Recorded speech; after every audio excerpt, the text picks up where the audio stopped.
Je suis désolé, la province m'excite. Son mari, c'est une bille. Ses enfants, ils sont relous. C'est pas bien clair en fait, mais elle en a marre.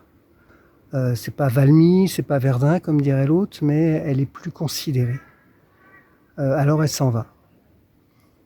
Si elle avait choisi Saint-Gilles-Croix-de-Vie plutôt que Venise, si elle avait été française plutôt qu'italienne, elle se serait appelée Lulu. Mais les deux, elle et Lulu, elles revivent grâce à la considération et au regard qu'on leur porte, à nouveau.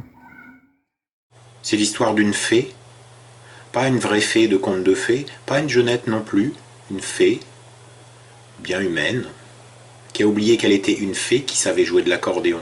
Et quand un jour ses proches l'oublient à leur tour, c'est là qu'elle se retrouve.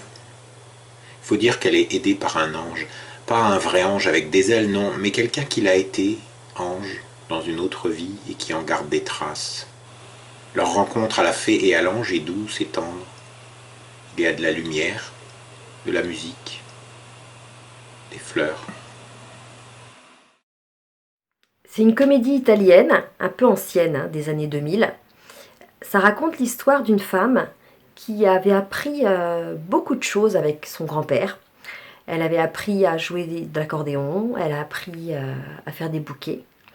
Et elle arrive à une étape de sa vie où tout ça remonte à la surface grâce à un départ ailleurs. Rosalba è il fiore di questo film, è l'unica rosa, una rosa senza spine, che si apre a Venezia in mezzo ad altri fiori, è un girasole. È una commedia che si fa sentire bene.